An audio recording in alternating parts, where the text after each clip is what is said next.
really excited for quite an earnest conversation with you today, because I think there is a really sentimental tale to your story, which is so unique, but there is a commonality in this theme of people coming through challenges, finding their feet again, and then moving in a direction of life that is actually quite fulfilling and quite meaningful. And I think there's a lot of people who are around sort of our age group. I'm going to be 30 next year, and I feel that there's a tone of people at this point in life in which sometimes they look back and they're not exactly stoked with their past. Yep. Maybe there is a lot of regret there. Maybe there's a tone of feeling like they've left it too late to do something that is fulfilling or is going to give them meaning moving forward. But I don't believe that's the case, and I think you're a great testament to that. I don't think it's ever too late, really. Like, I'm 3 years into comedy now. I'm 39. So I started, that would probably be considered starting pretty late. And I think in many ways that was a good thing to come into it late. I think if I had started it when I was younger, I would have been shit. And I would have been discouraged. I wouldn't have done well, and I probably would have stopped doing it. But I think sometimes starting something late gives you strength, because you're like, I know why I want to do this. And for me, it also meant I had more stories. I had things to talk about. I had life experience. And sometimes people, when they start comedy or any kind of artistic pursuit when they're too young, they don't have enough life experience to put behind that. Well, I guess the challenge for most people to grapple with in the mind is that the later you start, the more financial risk there is, the more things you potentially delay or don't get to do. Yep. And that is a common theme amongst Australian society right now. Is, it costs a little bit more to live than it used to. Yep. Property becomes more expensive. You start to question, is this the best economical decision I can be making? Yep. But I guess with your experience, when you've had plenty of economical backbone, yep, and life hasn't exactly led in the right direction, you realise that is not the essential meaning of what it is to be a human. Totally. I mean, when I was making drug money and I was making heaps, I didn't particularly do anything good with it anyway. So, and it didn't bring me any extra happiness, having money or not having to worry. Well, I mean, there's certainly a certain amount of money where you don't have to worry about like just paying your bills and that kind of stuff. But I think over and above that, it doesn't really guarantee you happiness. And so I think that for me, starting comedy late, I guess I was at kind of a rock bottom, which was kind of like a freeing feeling that I was able to take risks. But I got a day job and was working a day job in event management and just was doing comedy every night. And so for me, like, anyone can do that now. Is like they can still take a risk with something artistic while also having the, I guess, the comfort of having a job that pays the bills for them. And so in my first year in comedy, I did like 260 gigs. Holy fuck. So I was doing like 5 a week. And so for me, it was just a mindset of, I treated my hobby like my job because I wanted it to become my job, right? And so, there's nothing around that mindset that like anyone can do that. Have you ever read Turning Pro, Stephen Pressfield's book? No. I'm sure you probably heard of Stephen Pressfield because his work gets spoken about a lot on a lot of big podcasts that are essentially comedy based. Yeah. His book, The War of Art. Yeah. And then Turning Pro was a chapter that he expanded on.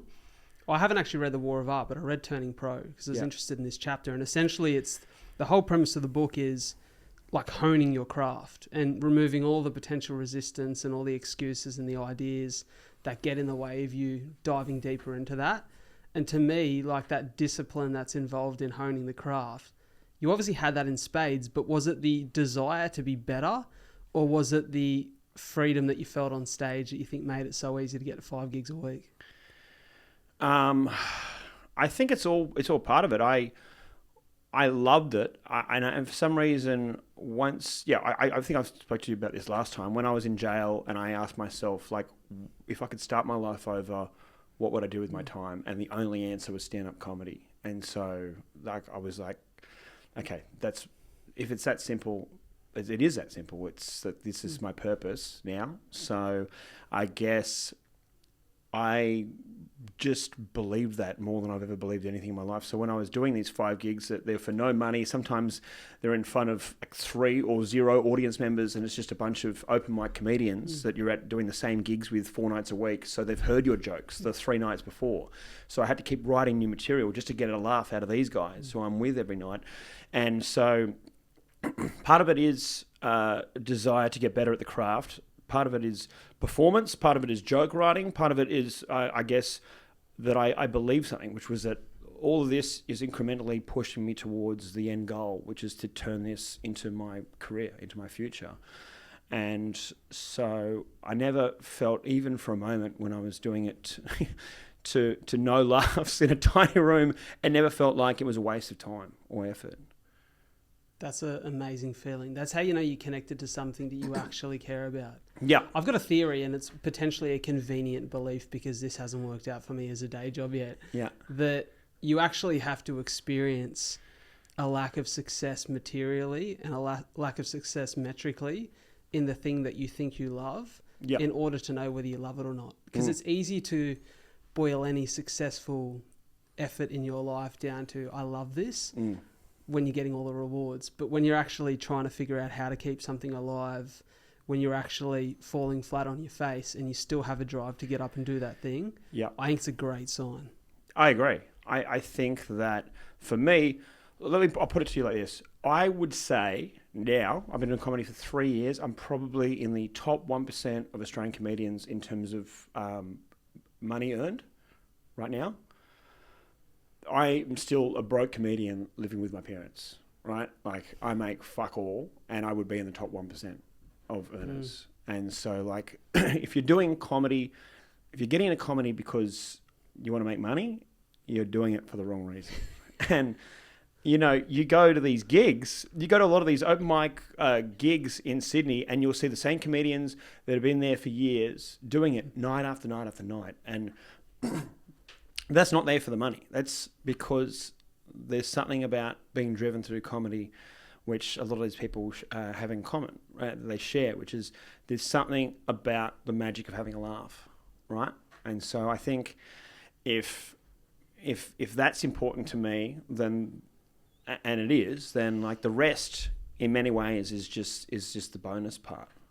So it's such a great point. I had a conversation with a great mate of mine this week who lives over in the UK at the moment, and our conversations are very sporadic. It might be every 3 months, every 6. Yeah. But whenever we have them, they're great. And we were talking about exactly this theme of, you know, he's been a guy who's figured out commercial success at times in his life, but has often left his success in order to chase the next thing that his heart was pulling him towards. Yeah. We had this very long conversation, but to boil it down to the essence of it, it was essentially this theme that we tell ourselves this story when we take on challenges and look to pursue dreams in life, that until it's successful by society's standards, we can't be content in the pursuit of it. Yeah. And I'd done that with this for so long. Like, I had this narrative in my head that I couldn't be happy doing anything else in my life until this was a success. And anytime I was doing something else, it made me feel like this was a failure. Yeah. I loved it so much. I knew how important it was to me. I knew how much I loved sitting across from someone like yourself and hearing a story and conveying something that for someone in the audience could mean the world. But I couldn't bring myself to feel content if it wasn't my bread and butter, my day job. And it took so much time for me to get to a place where I had to leave myself and figure out that actually being able to just do it for the sake of doing it because I love it is all it ever needs to be. That's certainly part of it. And then, so that's within yourself, but then externally, it's like, okay, you're not getting rich off it or famous off it or like whatever you thought you were going to get out of it. But then out of the woodwork, you'll have someone message you and be like, hey, that conversation you had with Andrew or Bill, Darcy or Dave Hoy or whoever you spoke to, that really resonated with me and made me think about some things within myself. And I got a lot out of that. And you're like, wow, okay, like just touching a few people, suddenly like that's actually, I forgot how important that is. It's like a paycheck. Yeah. It's like a paycheck. And there's something so valuable in that. That's the purpose piece you spoke about, which for me, I remember 2 episodes into this, I had someone who started a mental health organisation on from my local area. And I had someone that I knew who reached out and said, hey, my partner's really hard to connect with. He lost his dad and he's struggling a lot. And this conversation really helped him. Yeah. And I remember for the first time hearing that and being like, whoa, that feels so good. That feels better than any commission I'd ever received. Exactly. It was so humbling that a conversation could do that. And I'd always believed in the power of conversation, but that was the confirmation that it exists outside of the world in which I live in every day. Yeah. That this can touch other people's lives. I'm sure you get that every time you get on stage. Absolutely. And you don't know just from you doing this, like what, like you fail. Well, you're not setting the world on fire up until the moment that you are. Someone listens to this or someone listens to you do something and then that opens a door that it never otherwise wouldn't have. And you're like, holy shit, that's the game changer right there. Like I remember, like I would always say yes to every gig, even if it's a shit one.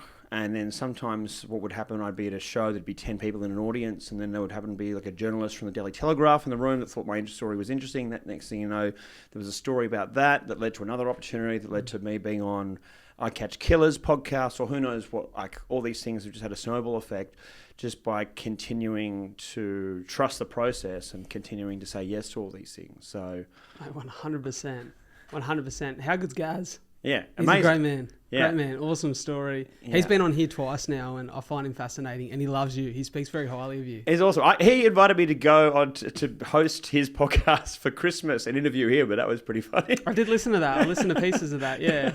How did you find that? It was amazing. The other foot, yeah. It was great to be able to take the piss out of him on his podcast. But he's got a great sense of humour about himself, which is crazy for a cop, you know. So yeah. Well, he's a cop who's been put through the ringer. Yeah. So that helps. That helps. Yeah. Hey, I wanted to ask, so, I think you seem like, and correct me if I'm wrong here, but you seem like you have a genuine inner peace with where you're at right now and the path that you're on. Totally. Man, I'm 39. I make fuck all money from comedy. I live with my parents still. Never married, no kids, and I'm the happiest I've ever been. And I absolutely love my life, And if someone had told you that 20 years ago, would you have believed that that would be the sentiment you held? I don't think so. No, because you put value in the wrong things, and you also, I think, care too much about what other people think and like what a man is supposed to look like and be. And so, no, I think that maybe it's because of all the shit that I've put myself through, really, but because of all that now I'm at a place where I understand what I want to get out of life, and I'm doing it, and I like the man that I see in the mirror now, and that's very cool. And I believe that all these things are building towards something greater. I want to pull on a thread there. You said you know what you want to get out of life. It's easy to boil that down to something simple like comedy, right? Yep. But it's obviously bigger than that. So what is it?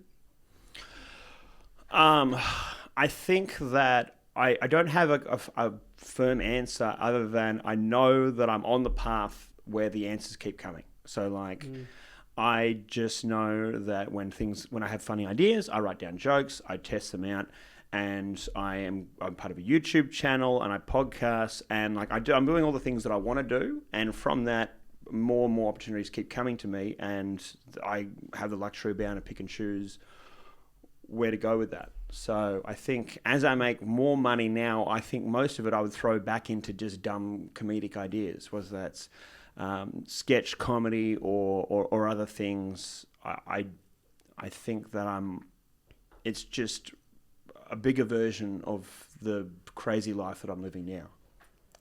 It's interesting, isn't it? Because you make a great point that I think people who do really well in their field I think we all value money, right? Like, a footnote here for anyone listening. If the spiritual gods are listening, I'd like a little bit more. Me too.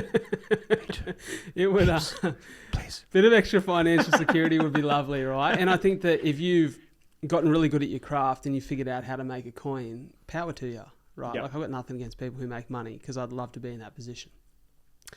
However, if you value it too much, it's hard to invest it back into the things that already seem to be doing well in order to grow them. Yeah. And I think that that's a real challenge that anyone has to come to grips with when they start to get a little bit of success, because you can almost believe it. Well, hey, the floodgates are open now. it's just going to keep coming. Yeah.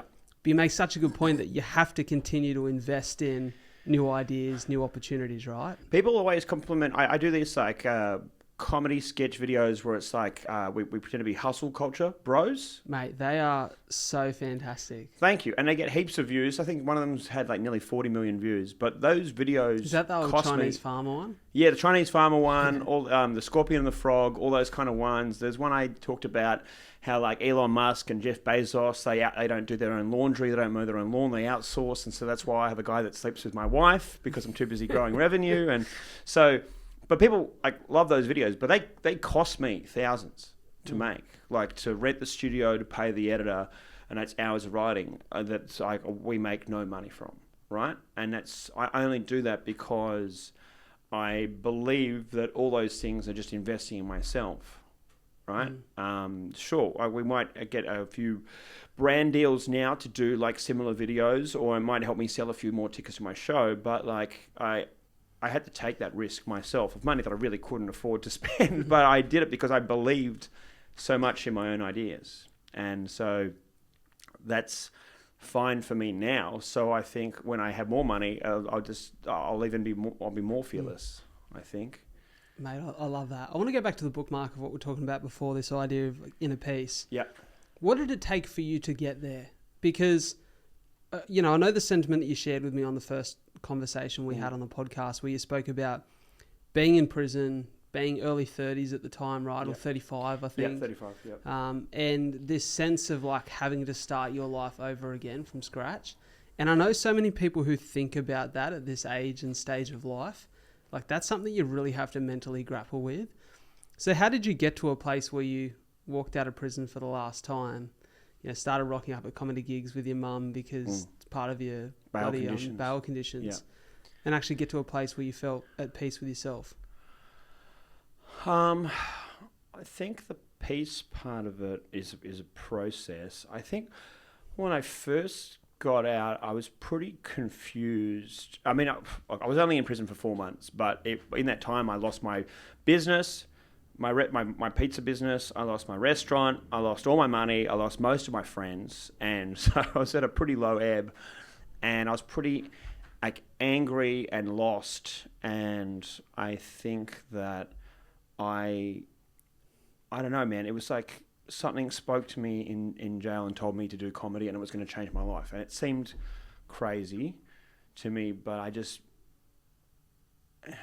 don't know if it was a spiritual thing or what. It felt like this voice had spoken to me, told me to do this, and I just knew that if I followed it, it would work. And so I just had this crazy blind faith in just doing this thing. And so I did it, and it began going well almost immediately, and which is like pretty crazy. And so I think that brought me peace, because I was like, I finally, after all these years, feel like I have purpose in like such a strong, overpowering way that nothing else matters, because like I found the reason why I'm on earth. And so that made me so comfortable within myself, because I'm like, I see the value in myself now. I know what I need to do with the rest of my life. Everything else is so simple. Who cares what anyone else thinks? And so I think even when I first started dating, when I first got out of bail, I got bail. I went on a date with a girl, and I had to bring my parents along on the date, and we started seeing each other. And I told her that I'm going to become a stand-up comedian and an author. And she told me that I needed to set more realistic goals, and gave me the flick. Fast forward a couple of years, and I'm an author and a professional stand-up comedian. So, but I knew that I just knew that was the path. And so I'm still grappling with what that means in my own kind of, I guess, spirituality, but I had an experience, something spoke to me, I listened to that voice, and everything changed after that. So I don't know what that means. Can I ask, did the voice find you, or did you search for it? It found me. Yeah. Isn't that interesting? Yeah. Like, where does that come from? I don't know. I don't know. It seems crazy to me And so I guess religious people will be like, yeah, that's God. And maybe it is. I don't know. I would say that I'm agnostic. I'm still trying to figure out my own sense of the world. But something spoke to me and said, if you do this, you'll change your life. And like the results speak for themselves, right? It's crazy.